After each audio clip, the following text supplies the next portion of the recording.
everybody. My name is Matt Thomas. I'm a local real estate agent, and I've got Brian Dewald here. He is a top performing mortgage lender in the area as well. And every week we come to you with what we call Mortgage Minute. And this is an opportunity for us to share with you kind of what's going on in the mortgage world.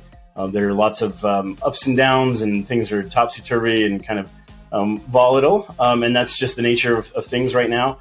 And so we thought the best way to approach that for you would be to provide you with real-time information as best we can once a week. And so we're going to invite you then obviously subscribe to stay in tune with what's going on. That way you don't miss any productions here. And that way you're kind of staying in touch with what's going on. The other thing that we'd like to ask you to do is we're going to put a couple of links in the description. And when you have a question about mortgages, we'd love for you to reach out, schedule some time with Brian to talk mortgages. Now, if you have real estate related questions, I'm going to invite you to contact me, of course. And again, my link is going to be in the descriptions as well. And so with that, Brian, as always, appreciate having you here. Thanks for having me. Happy back to school week. That's right. Yes, it's been hectic. My kids are back to school. Yeah, sorry. Yeah. Well, and that's an interesting point you bring up, actually. Maybe takes us away from our original point, but this is one of those times where not everyone is going back to school. Not everyone has kids in school, of course, but we do see the impact of that in the market. And so we have a lot of people over the, kind of this time in August, you see a few less listings hitting the market. You tend to see a little bit less buyer activity. If that's not you and you're not impacted by that, there might be some opportunities. And that's ultimately what we're hoping to share with you is opportunities. But so Brian, I know you had a couple of things you wanted to share with us. One was related to the mortgage market. And then a couple other pro tips, if you will, that you wanted to share with us. So why don't you take it from here? Yeah, so let me jump into, kind of the mortgage market, because we're, like you said, everything's always in a little bit of influx, day to day.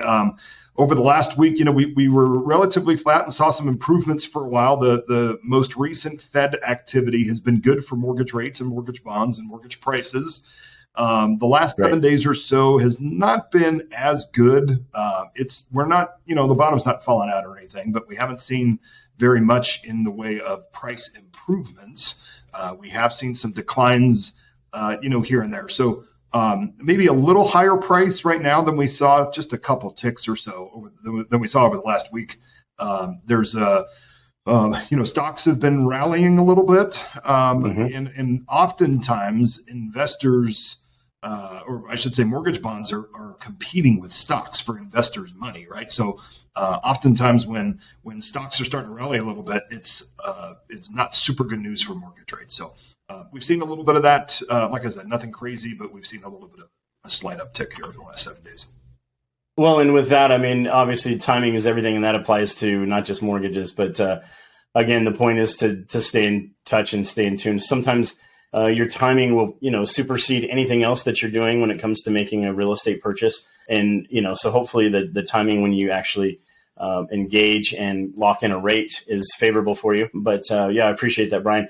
Now, you mentioned there were some other couple of things that you thought that consumers needed to know about that were going on this week. What do you got for us? Yeah, so I've got a couple of credit tips, if you will, and these become really important whether you're buying a house or not, right? It's just in general, it's good knowledge. So the first one I'm going to share is really a little bit disturbing. It's 100% out of our hands. But what's happening is that the credit bureaus, right? We pull a credit report from all three bureaus. One of the bureaus is going crazy, selling the data back to these hole-in-the-wall lenders. Who knows who they are?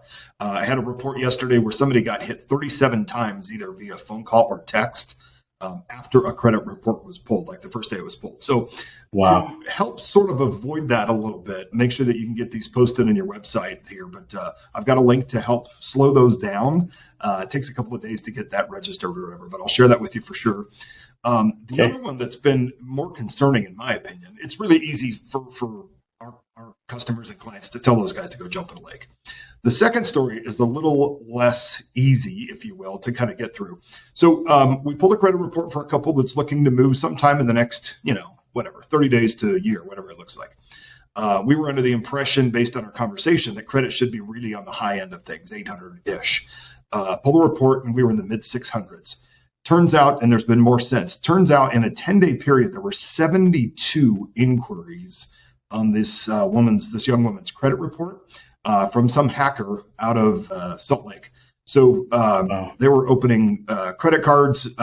She got some mail that said, here's your account and whoever's hacking her account. Both had credit cards in their name. She was applying for car loans up and down the whole countryside, it seems like. So 72 at the time. I think there's been another dozen of them since.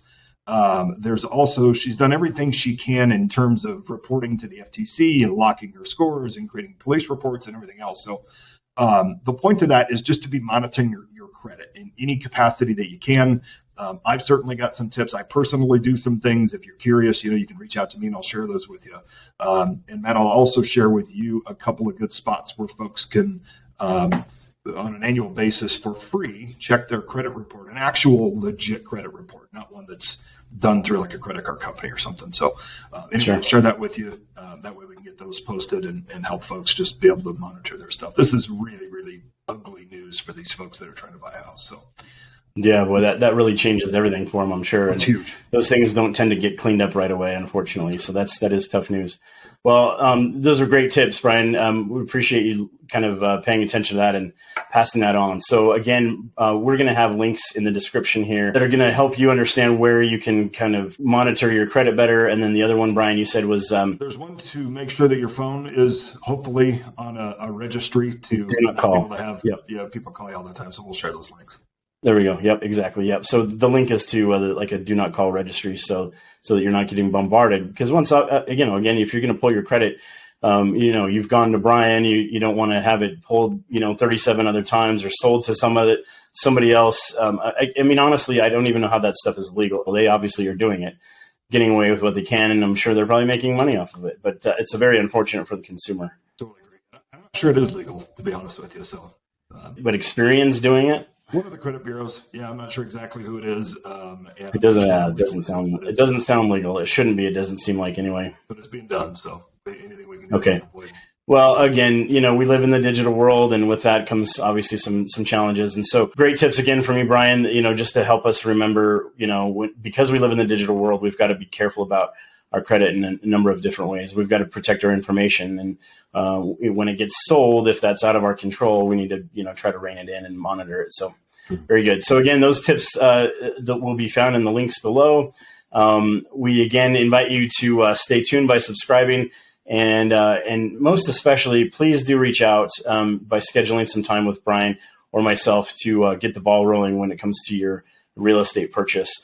So, Brian, we appreciate you hanging on with us this week and sharing that information. That's great stuff. Thanks for having me. All right. We'll catch you guys next week.